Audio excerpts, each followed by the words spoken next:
Hey, what's up, y'all? Let's talk about why I regret not renting my first house. I've been paying attention to the analytics, and I know you guys like videos that get straight to the point. So, in order for your boy to get straight to the point, I need a like, I need a subscribe. Please share, comment, like, share this video with friends, share this video with families, but let's get straight to it. I regret not renting out my first house strictly because of the area. It was a great starter home. I always suggest people don't go big for your first house. Always get something that's maintainable and that you'll be able to easily sell once it's time because it's either in a desirable area or you might have did all the renovations to it, so somebody's coming into a used house to you but a fresh house to them. It was a 2 bedroom 2.5 bath townhouse. It was just my wife and I and our dog. Our daughter wasn't there yet, so it was just two of us. Townhouse, you know 14 1,500 square feet. We didn't need much, and it was perfect. It was perfect, perfect, perfect first home. And there's three reasons why I regret not renting it. Number one is the passive income. The mortgage we got in 2017, FHA loan, the mortgage was dirt cheap compared to what people are paying now. Tell me where you're gonna find $1,400 to $1,500 mortgage in this economy with these high interest rates. There is no way. And looking back on it, I'm like, man, I'm always doing my research. And around that time when we sold in 2021, rents were going for at least $2,300, at least. But I saw people were renting it for 24 up to $2,600. Imagine the passive income after all the maintenance and all the HOA fees. We would have been taking home at least 800 to extra $1,000. Wanting to get back into real estate, that would have been my first property to learn, to go through the ups, go through the downs, because it was the perfect home. It was not too much to maintain. Everything was fairly new. The house was built in 2010.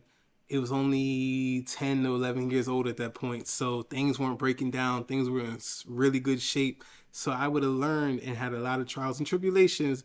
And I could have used that experience for other properties and other places I want to rent out and buy and purchase, multi-family apartment buildings. That would have been the perfect home to test out my skills and really see if I'm about that real estate, property management, rental life. That would have been a perfect property, and the passive income that I'm able to generate from that, it would have came in handy. I could have paid my daughter's daycare.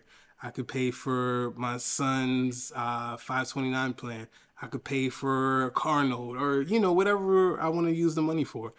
But the one reason I don't regret it is because the equity we got from it was amazing. And we sold during COVID, and we were able to take, $100,000 of that and use it as a down payment for our new construction home. And I don't regret that at all because I love this house, love the area, love the opportunities my children are going to get. So that's one reason I don't regret it, because in hindsight, we got everything we want to hear. We got everything we wanted as far as location, community, things in the area.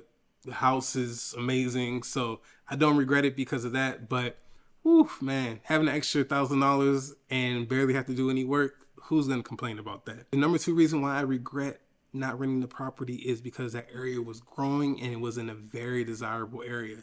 They had great school districts, green spaces, parks, safety, things people need and want when they're looking to grow their family and be somewhere for a very long time. That community had it all. And knowing that it was so desirable, because literally when we put that house on the market, we had at least 12 bids within 1 to 2 days. And this was during COVID, so I know that played a big part in it, but people were not doing inspections. And even when people were doing inspections, they were just going up on the price, going up on the price. They wanted it, they wanted it, wanted it. And still now I look, and when I'm doing my research on different communities, different properties, the prices are still going up. The houses are selling as soon as they hit the market. And it's a military base in that area, so we could have rented it to, somebody in the armed services. We could have rented it to people that were looking to get in a better school district. It was just the area that no matter what, even if somebody moved out, we got bad tenants, somebody's going to want to come right behind them and rent the house out. And going back to the passive income, $800,000, who's going to frown at that when you don't got to put in that much work? And the money we are going to have to use for, we're not going to have to use it for the next 6 to 8 years. So we're just pocketing that money, investing it, pocketing, investing it. And, you know, being in a desirable area like that is very hard to find real estate because people aren't going to sell, or the people that are going to sell, you really can't afford it because the prices are just going up, up, up, up, up, up. And I'm never going to pay too much for a rental property that I'm never going to live in. It just doesn't make financial sense for my family. And so, you know, lesson learned, if you're able to get a good deal in a growing area or area that they're gentrifying, I don't like gentrification. It's good and bad things with that. But if you're able to get some real estate in an area like that, hold on to it, hold on to it, hold on to it. Lesson learned. Number 3, I just could have refinanced and used that money to buy more properties. I don't always advise that for your main residence, but for investing properties or properties you're renting out, why not? Why not do the refinance and use that money to go buy another deal? I'm not saying do it for each property or do it for every property, but if it makes sense and the numbers are right, and the numbers are looking good, go ahead and refinance that property, because you can go buy 3 or 4 more properties and have constant cash flow, constant cash flow. My dream is to have a lot of land, lot of land, lot of land. But this house right here, unless this house is paid off, I don't really see myself selling it unless we get a deal that is something that we cannot turn away from. I'm going to keep this house, rent it out. This area that I'm living in now is very desirable, just like more desirable than our first house, way more desirable.